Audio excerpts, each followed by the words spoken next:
You're listening to the Classic Gamers Guild podcast.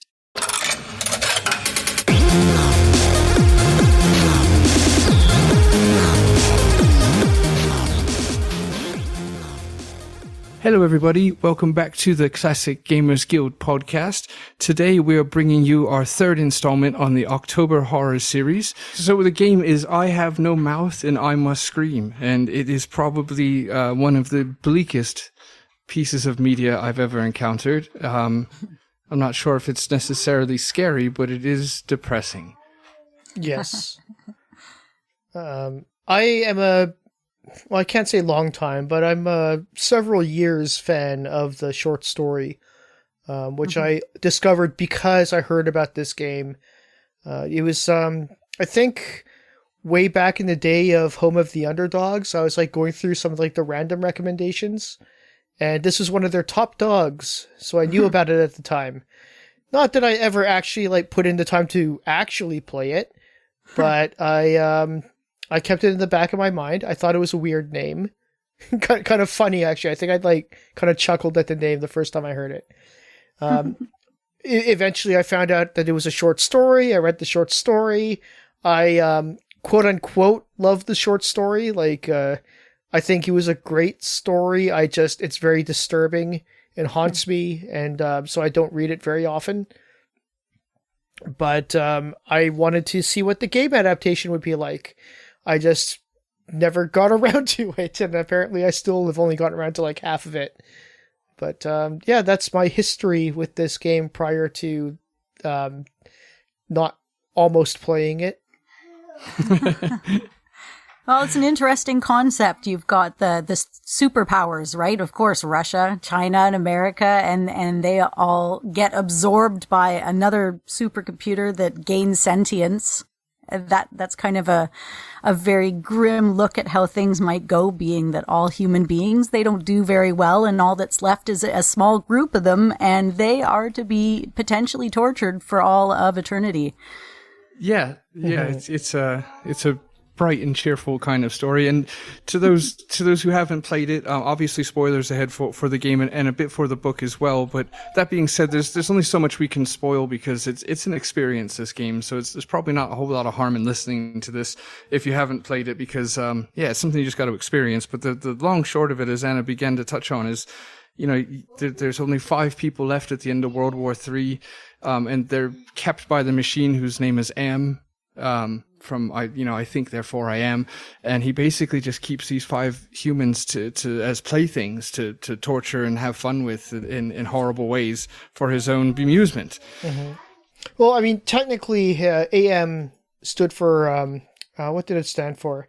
It's some. It actually meant something, and Allied Master Computer.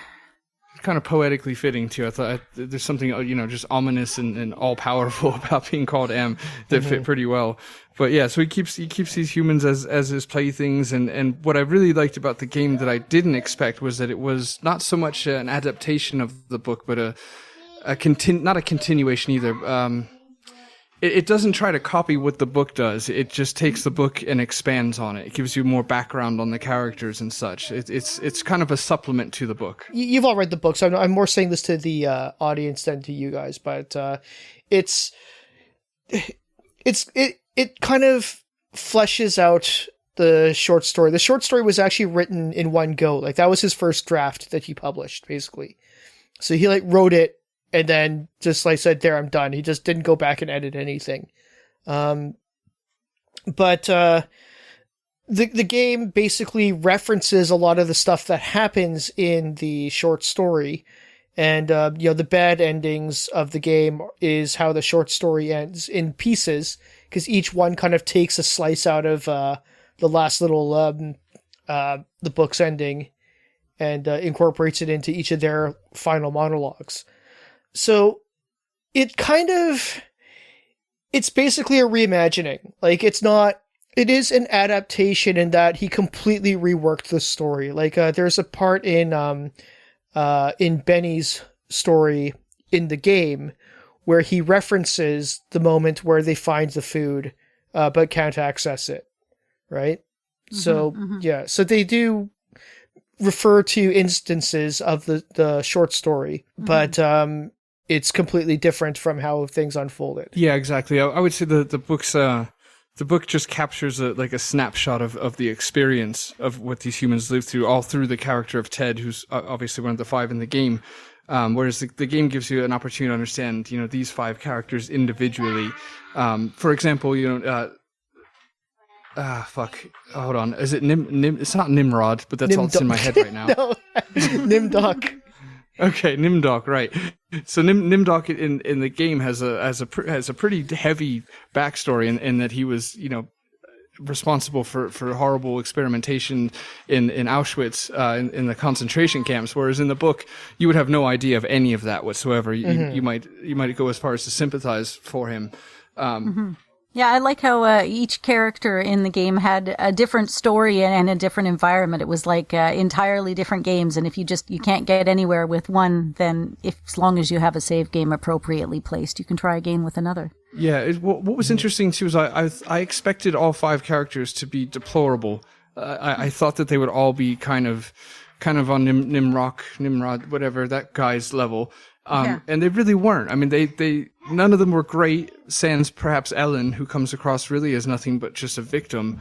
The other ones, Gorister, had I think he smacked his wife.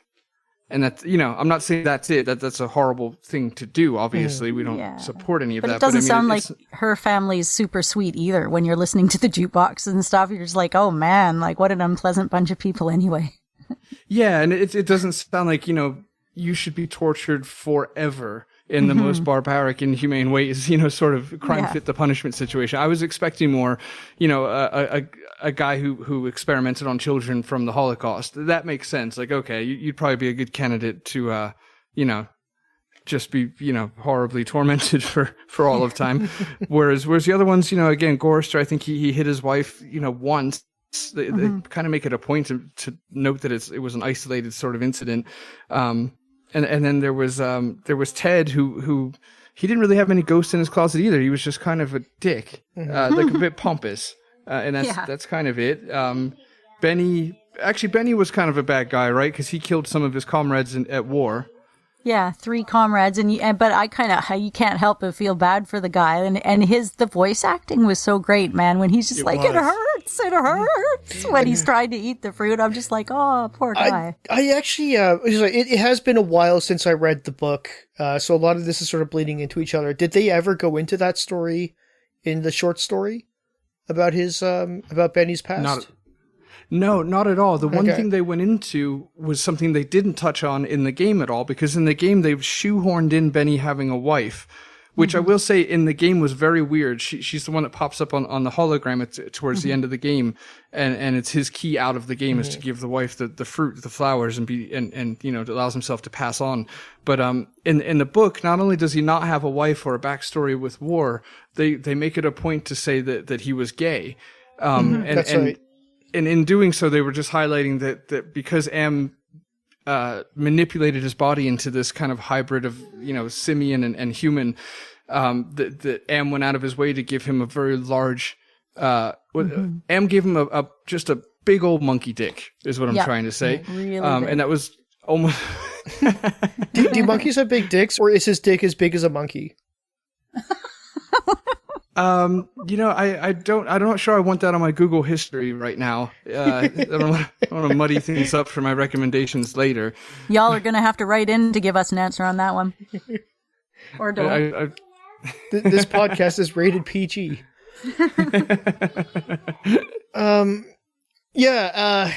Because there are a few details that they left out, and sorry, just going back real quick, I just want to point out that they did explicitly, if I recall, mention that the 5 of them were pretty much entirely random. Like, they never figured out if there was any reason why the 5 of them were chosen.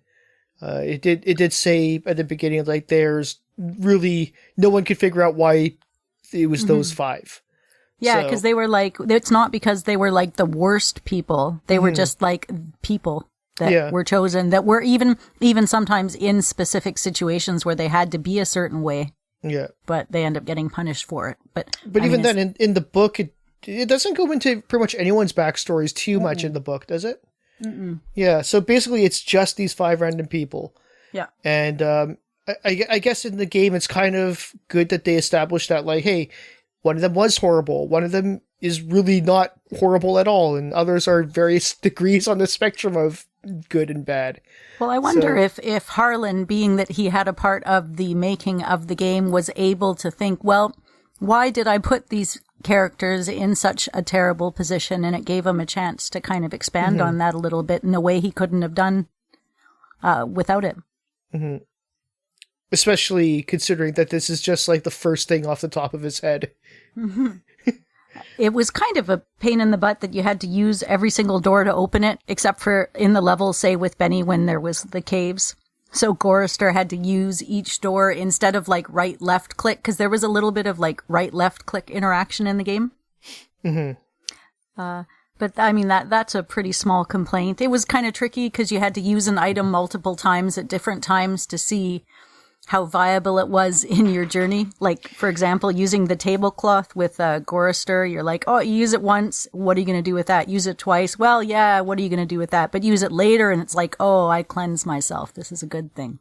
Yeah, there is, I definitely needed the walkthrough, even from what I did play. And, you know, maybe it wouldn't have been the most obtuse if you submit to the fact that you're going to be playing this for a very long time, and you're just going to wander around lost for a while.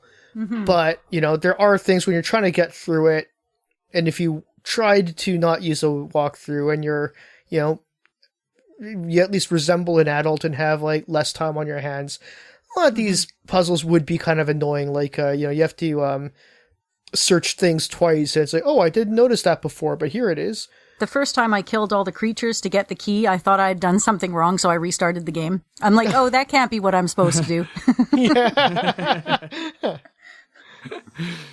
Yeah, it was, I guess criticism for me wouldn't even be on the story side, because I think it was executed really well. I kind of have very little, if any, complaints about the story itself. It was just the gameplay itself, the mechanics were super clunky. Like, it was released in, I believe, 1995, and I feel like they should have had it down better. Like, adventure games were well established in 95. Yeah. They shouldn't have ran into the kind of silly things that they ran into. There was some random bugs I came across where the character would float across the screen and crash the game, and the animations, like the going up the staircase in the Zeppelin, he would enter the staircase like doing this moonwalk backwards. Just a lot of weird, inconsistent mechanical bulkiness that was more forgivable in like 88 than 95. But I mean, that's all nitpicky. I will say the graphics were cool. I'm not big on 3D as people I'm sure know by now. I'm annoying about it, but it was pixel art, but it was blended with like 3D rendered backgrounds, like heavily blended. It was kind of hard to tell what was what, but I thought they actually did that really well. I think they must have pulled something off that was correct, because anytime my husband or my kid would look over at me playing it, they'd be like, whoa, that's dark. Didn't matter what scene I was in, they'd just be like, that's real dark. Yeah. I think they could have done, sorry, and again, going back again a bit, I think they could have done that little moment a little bit better when you have to, when you accidentally kill the animals to get the key. Because I think it's just like, you do this thing to get a key, and by the way, it killed a bunch of animals. I think it would have been cool if they like actually like gave you the choice. It's like, you could get the key, but you're going to kill these animals if you do. Right. And it would have been like, and there's no other way to do it, but just to give you that one moment of like, well, I don't want to do that. I want to find a way to not do that. I mean, if you just back right out of the conversation, and you don't, but then you can't get the key, but it doesn't really describe it as such. Okay, maybe I'm misremembering it then. Does it actually tell you that it will kill them if you take the key? Because I remember doing it, and then it just said like, the animals are dead now. It does. It just depends where you click. Like, you can bypass it and just use the thing and the animals are just dead. Or you can like look at the panels and there's like a little prelude to what's going to happen if you do it a certain way. Oh, okay. So you can accidentally skip it. Okay, so that's what I get for using a walkthrough. Yeah, I didn't use a walkthrough the most for the first guy for Gorrister, so I did a lot of random clicking on stuff. Okay. And the first time I ended up screwing up by cutting open too many of the airbags up on the top. Right. And then he smashed into the ground and you died and started over. Whoops. But it was fun. I liked the death endings. I liked a lot of the detail that they put into making it dark. Oh, cutting the rope to have to use it again later on. I miss doing that too. I'm like, oh, the rope stuck. I guess I don't need it anymore. And I didn't clue in. I had to use the knife to get the rope off. Yeah, very Sierra of you. Or flushing the toilet. It also to get into the next zone, to get to where the meat hooks were. Right. You had to flush it three times. Right? One time didn't do anything. Twice, oh, well, there's nothing here. Wander around doing absolutely nothing for a while. Oh, well, flush the toilet again. Okay, once, nothing happens. Twice, okay, 3 times, but it has to be in a row. Okay, now I get into the room. Yeah. I will say, if you go to the coyote first, he'll tell you 3 times. Mm-hmm. Oh, right. But you have to go to him first. Otherwise, you won't know that.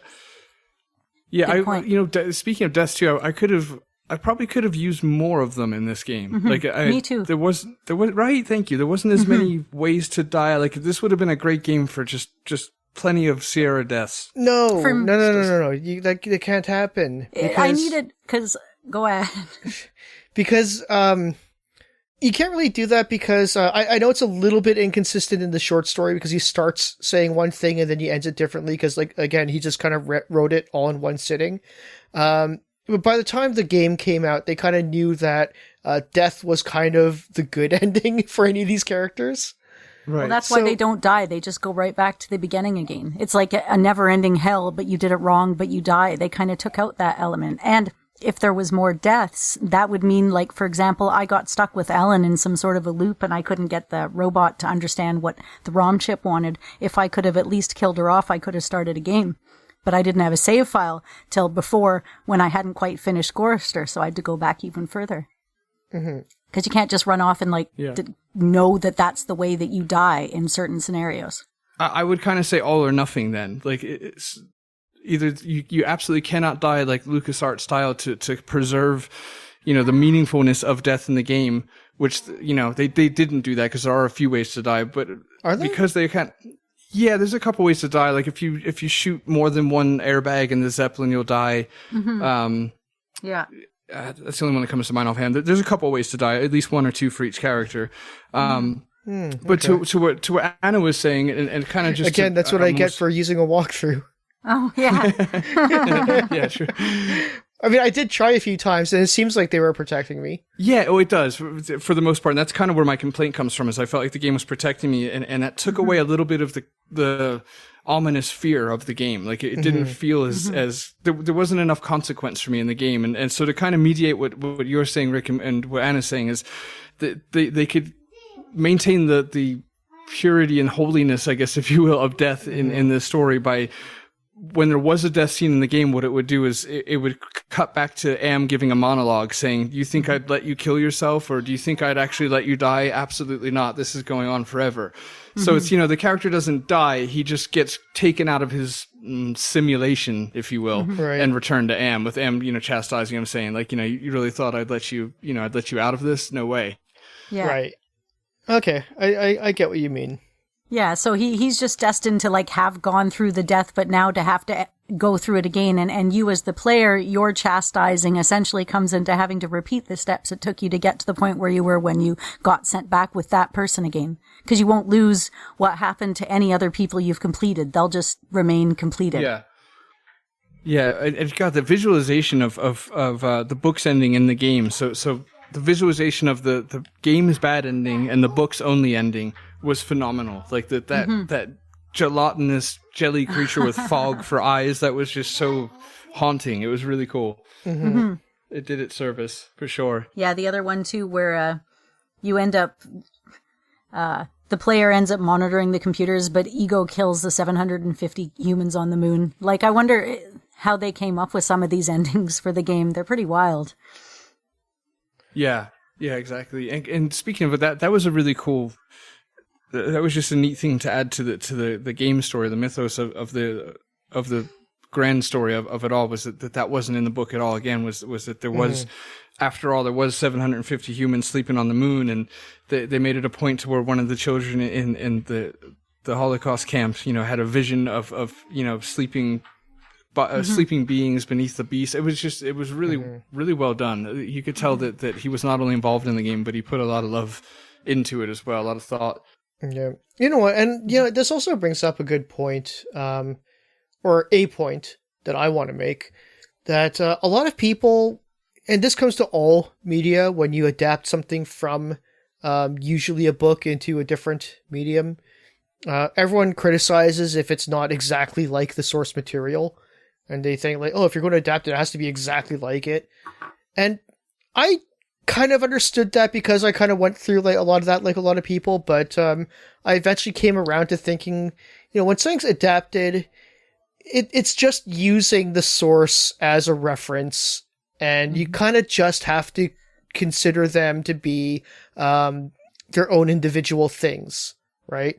Like, yeah, they're going to share things, but you should and it's worth stopping to think about the differences between them and why those differences would be made and what changes, how the changes affect different aspects of the two. But by no means do I think that an adaptation is beholden to the source material as set in stone. And this is a good example of that because, if you try to turn the short story into an adventure game, it's really not much there. And I love the short story, and a lot of the game kind of goes against a lot of what the short story is about, but I'm okay with that just because it's like, well, it's turned into a game. You got to turn it into a game in a way that works as a game that might not work as the short story. But, that's the whole point of the adaptation, right? Well, yeah, there's a lot of depth. And I always approve a little bit more when any author is involved with an adaptation, whether it's Douglas Adams helping make his own games or... Okay, at least you said the games. I was a little bit confused by the fact that Douglas Adams was behind the movie adaptation. He's actually behind the newer movie adaptation as well. That's what I'm talking about. Yeah. Yeah, he's behind that as well, and the changes came from him. I know, and I don't get that. Yeah. That baffles me. Yeah, I did not approve of those changes, even if it came directly from the author. No, I was not overly impressed with the changes, but because they came from the author, I grudgingly accepted them, and I wouldn't have otherwise. Okay, I will agree with that. I mean, like I said, I don't mean to directly contradict what I just said. I just didn't like it as much. And, I'm not saying that it had to be exactly like the book, but I can also just say that I didn't like that movie as much as the book. So, but in this one, it's just so different that I can't even really say that, oh, what do you like better, the book or the game? Because, it really does just kind of reference the short story more than anything, but it's basically like this whole new story. They complement each other really well, the game and the book, as opposed to one, the game doesn't try to be the book at all, basically. No, not in the slightest. And instead, it really just complements it. And what's kind of unique is that the book reads like a game. It reads like an adventure that you're on. Where you're traveling through the snow and the ice to get to these, supposed canned goods, and you deal with this hurricane bird, I guess you could say. It reads like, something that might make a decent game. And then the game kind of reads like a book where they go into backstory and they expand on character traits and things like that. So it's kind of interesting. So I guess regardless of what feels like what, the game does what the book doesn't and vice versa. Mm-hmm. If that makes sense. That's fair. Yeah, no, that does. I'm actually just kind of wondering myself, because this is something which I usually have opinions about, and I don't this time, is the inclusion of backstories for these characters. Because, quite often I find that, I'm not saying backstories are always bad or I always don't like them, but quite often if I'm used to certain characters being a certain way, backstories usually ruin that for me. But in this case, I really did feel like it fleshed them out a bit. Mm-hmm. Yeah, because there's no precedent to what they're supposed to be in the book. I mean, at all. There's really, they don't give, the book doesn't expand on Ted, the narration of the book at all. It really only expands slightly on Ellen, in a sense that doesn't get translated to the game at all, because in the book, Ted kind of hints that Ellen is like a sexual servant, but that she likes it. And now this was Ted's opinion, so that's probably a whole nother dissection or conversation or whatever if you wanted to delve into that. But the point is like, you don't hear anything about Nimdok, you don't hear anything about Benny, you don't hear really anything about Gorrister. So it's a blank slate, in other words. So they didn't set themselves up to be able to contradict themselves, which would be where criticism would come from, I'd imagine. Yeah, and I did think that there was a certain coolness to the blank slate characters in the short story. You and I, Paul, have talked about Battle Royale before, and how I kind of liked that we didn't know anything about these characters and just seeing the way they unfold. And just, as a result of that, we just experience it as events that happen, and what we know of these characters is spoken entirely just through the actions that they take. And I appreciate that in the short story. I like the fact that we don't know anything about these characters other than their actions in the story. And the rest is for us to speculate or think about. And, it's that kind of using the imagination that kind of really makes me sit on a story well after it's done. Right. But, again, as a result, I don't know if I like that better than having them fleshed out a lot more, because the way that they're fleshed out doesn't ruin them in the game. Like, it does actually kind of add some depth to them, which I also appreciate. So I don't know which one I like better is all I'm really saying. Yeah, well, I'm not sure the game would be possible, especially as an adventure game, without fleshing the characters out even a little. Which I guess you could probably fairly say that they're only fleshed out a little. That might be another thing in its advantage, because they don't spend a lot. I mean, you don't have a lot of time. You've got to play 5 different characters in the game, right? So you only get so much explanation. So again, that's probably to its advantage. But I'm not sure how possible it would be to do the game without going at least a little into the characters. If I'm not mistaken, the first chapter you play of each character is basically just going through their backstory, isn't it? Yeah, it is. What's funny, like in the case of like Nimdok, it's really heavy on his backstory. But in the case of let's say, I would say Nimdok and Gorrister, it's heavily their Those backstory. two especially, yeah. Exactly. But in the case of like, I don't know, Benny and Ellen, it's more discovering their backstory as they're trying to get through a certain task. Okay, true. Yeah, I see that. Yeah, but I mean, it is at any rate fair to say that the game is about their backstories. Yeah, definitely fair to say. Yeah, they use the torturing of the game that Am puts them into to explain who they are, so that they can come to terms with it, kind of. Yeah. Yeah, exactly. Yeah, well put. Which I will say, this game definitely affected me probably on a more disturbing level than any other game has, strictly because of Nimdok. Because just for me personally, my grandfather survived 6 or so years in the Holocaust, and so playing as a character, that's back in the camps, it was weird, right? Because it's in our nature, I guess you could say, from years of gaming and such, where you want to defend your character, like you are that character in that moment. So it was like, I wanted to preserve his life and almost defend his actions and get him out of the scenario alive, or dead in this case, since that would be the goal. Sweet relief. So it was just weird playing like the enemy of enemies, especially for me personally. I'm sure to any decent human being in the world would look at, somebody in Nimrod's former position as a horrible person. But just personally, it's like, God, like, this was, a fictional version of people that put so much of my family through hell, but like I still wanted to make sure he was all right. It was just a weird emotion. It was very strange.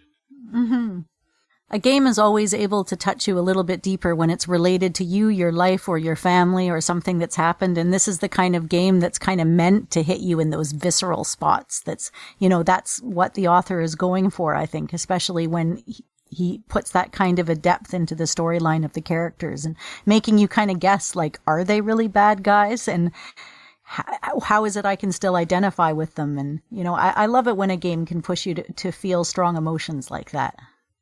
I don't know if you guys are familiar with other titles by Cyber Dreams. It looks like they were only in existence for about 4 short years, but they did the Darkseid Cyber Race, Darkseid 2, and Noir, a shadowy thriller. Other than that, just I Have No Mouth. They didn't actually put a lot of games out there.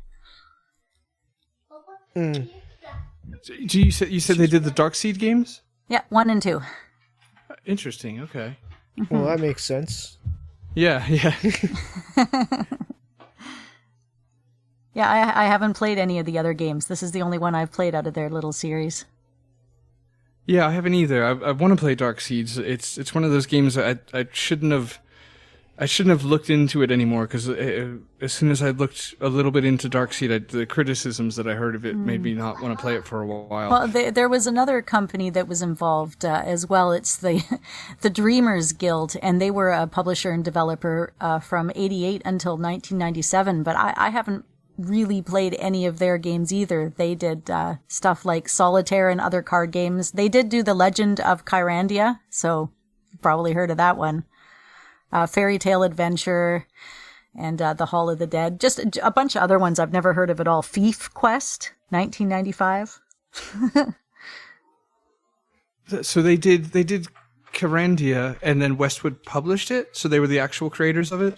At least in part, yeah. The Legend, or they did the Mac port, so they're actually, you should be all like, thank you, guys. And they also did Malcolm's Revenge. They did the port to Mac as well, they did specifically. The ports, okay. Yeah. Interesting, these little companies that came and went back in the day, half of which I've clearly never even heard the name of. And it looks like some of them were co-developers or co-creators, so they weren't sort of the headliner that we might have even seen on the box when we played some of the titles. It's funny, because from what I understand about Darkseid, one of the things that kept me from playing it was there was complaints or criticisms of the mechanics of it, which is interesting, because that's my one critique about I Have No Mouth was that the mechanics were just oddly poor considering the quality of everything else.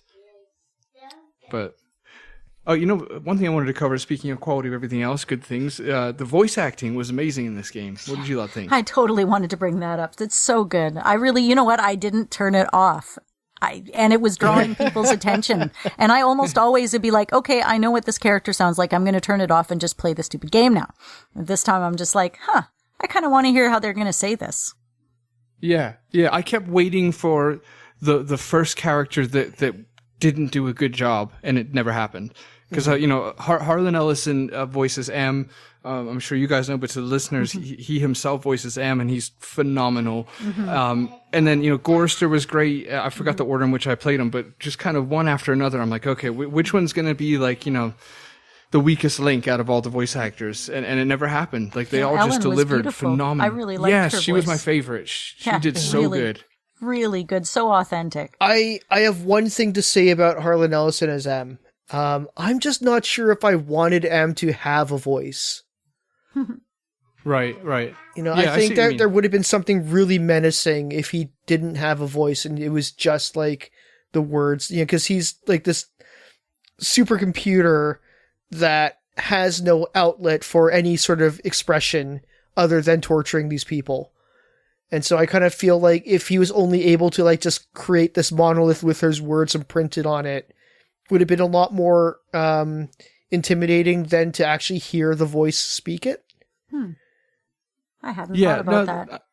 Yeah, I could find that acceptable as well. Because I will say, when I first fired up this game, it was 3 or 4 years ago, and it was actually the opening monologue from M that made me not continue it, because I don't know, at the time it just rubbed me the wrong way. I found it to be just a bit much. I don't know. I don't want to say overacted or anything, because it's acted well, but it was just a bit too much. Like, very, you should fear me. And in my head, I'm like, I know. That's true. It is the only thing I've clicked through much, is his talking at the beginning. I'm like, wow, that's a lot of words. And it was like yellow text on the background when he was talking, and it was kind of hard to see a little bit color-wise what he was saying too. And his voice was kind of echoey a little bit, so... Yeah, there was something off-putting about it. So I guess, to its advantage, I think I found his delivery and everything pleasantly surprising, because it only got better from there. Once I got over that intro hump. And who knows, maybe that was like the first thing he recorded, and so he got better at what he was doing as it went on. But But Rick, to your point, yeah, I could definitely see there being something very powerful about just omitting a human voice from the situation. Because I don't know if he is an Am. I don't know if Am has any actual words in the short story. I don't recall there being. I think they just kind of like describe what Am does, don't they? Yeah, Ted would relay things like Am's gonna be angry or he was furious at me. Yeah, but he didn't actually talk. No. Yeah, I seem to recall that. But I just, like I said, I want to make sure before I say anything concretely. But and that's kind of what really made Am intimidating to me, because he never really he never vocalizes what he wants or what he thinks. I say he because I guess just because I have Harlan Ellison's voice in my head. There's no gender assigned to this computer. Oh, I mean, I guess if it had a gender, it would be a guy.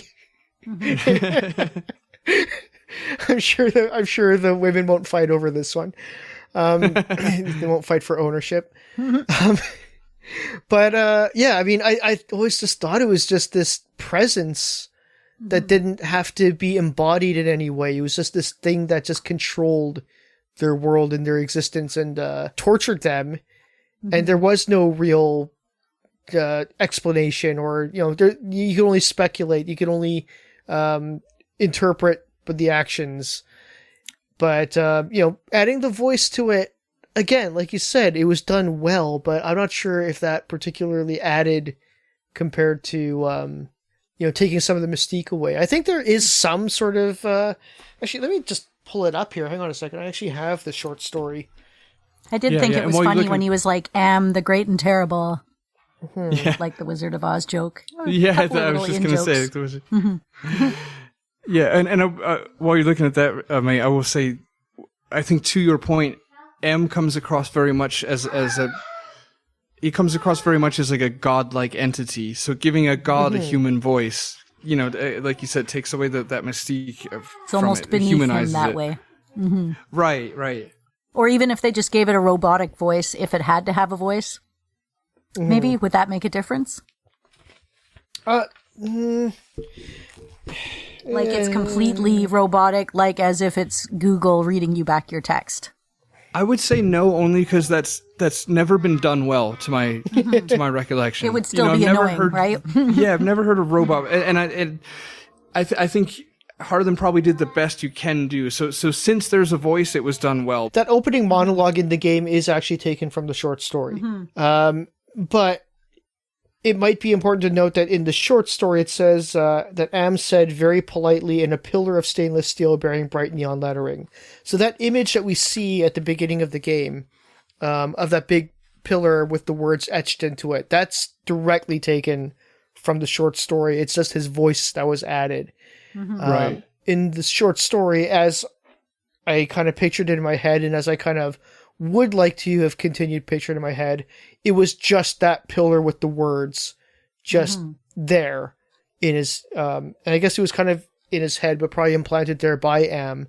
Well, I guess people like us, though, we don't mind games like Planescape, for example, or something where there's a lot of reading too. Maybe they were just assuming everybody wanted to be able to read and hear, because you have the choice between text or voice. Speaking of which, the overlay of the tracks. Paul, you know more about how it's recorded, right? But it's all kind of rigged together. So you can't adjust the music volume and the voice volume exactly how you want it with the sound effects. Right. I guess the other thing too with the, if you read those words rather than hear him say it, is that when you read it in text, you can read it how you want to hear it in your head. And there may be different interpretations as to how he might be saying it. But when he says it by voice, that's what it is, right? Right. Yeah. Well, there's something inaccessible about a godlike being, and once you give it a voice, it feels accessible. I think it takes away some agency from it, perhaps. Yeah, because then you can reason with him a little bit, and that's just not really part of what you're supposed to be able to do. No, exactly. And the other thing too is that it kind of, there is the mildest kind of sympathy that I get for Am in the short story, because I know that what he's doing to the characters are horrible, There's no question about that. The only sympathy I have for M is the fact that he kind of has it in some ways worse, right? Because this is him lashing out for his fate, which is basically this sentient, eternal awareness that could never be, that could never interact with anything, that is always muted in silence, that has no way of interacting with the world other than torturing these guys and girl. And it's explained that is a torturous existence for Am as well. So yeah, because he knows all the crimes about humanity. He knows all the horrible things that were done and everything all at once. And he's just trying to sort of express that through his horrible actions. Right. He was created by and for and from war. That was what he was born of. He was born of war and the necessity of violence. And so that's all he knows. And to further your point, I think it's interesting that without those humans, the 5 humans that he has, he doesn't really have an existence. He needs them to reflect an existence off of. Without them to acknowledge his very being, then he arguably doesn't even exist, in the same sense of like a tree falling in the woods kind of existence, where it's if nobody's there to recognize your existence whatsoever, then what does your existence matter? And that's why the ending of the book is so heart-wrenching for everybody, being Am and the last person left alive. I mean, it didn't go well for either of the two of them, really. Yeah. But again, like the thing with Am is that his quotation marks, very existence is a torturous state to Am. So it would be like if we existed in, if we existed in a casket buried under the ground with our limbs chained down, like we can't do anything other than just think, right? And that's what Am is basically. That's a state of Am, is basically an eternity of just a thought, an existence, like just this consciousness. So the only thing that that's why it's important for him to keep these people alive, to torture them, because it's the only thing it can do with its existence. Yeah, right? Exactly. Well, and what's kind of, I guess, ironic is what happens at the end of the book to Ted, or at the end of the game to anyone in the bad ending, when he turns you into that immobile, jelly, sloth blob thing. Blob, thank you. He basically is that's the closest that the humans have ever gotten to him, where they just sit and exist now. And you think, after you've gone through it all, you stop and think, how horrible that is to have happened to one of the humans, and then you have to kind of remember that that's how he always exists, in a state of just thinking with no mobility, no ability to affect change whatsoever, except for against those 5 humans. So yeah, that's it's really another interesting thing way to think about it.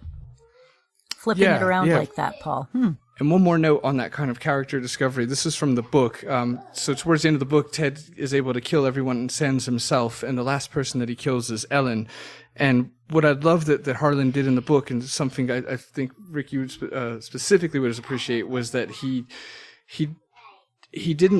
left a vagueness as far as with the expression on Ellen's face when she died. And Ted tries to kind of convince himself that she was thankful, but he's also doubting whether it was fear or appreciation or even anger towards being killed.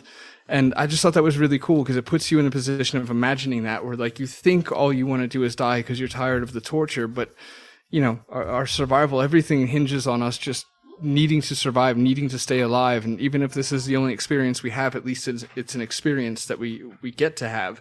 So would you want to die in that situation, even if you think you would? And I just thought it was brilliant as an author, not me as an author, for Harlan as an author to have done that, to have not said the look on her face was of thankfulness. It wasn't like that. It left this kind of gray area, like, oh, did she want to die? Did you do the right thing by killing her? I don't know. Yeah, no, and I agree, and I think that was a really good moment. That was perfect, in all honesty. But at the same time, I think we can be rest assured that she really should be thankful for what happened. Yeah. I would have to say, like, just from my outsider opinion, like, I'm not there. But I'm going to say, like, that gratefulness might not have been the expression on her face, but I'm pretty sure that it should be. Like, well, Ted will have a lot of time to think about it. Yeah.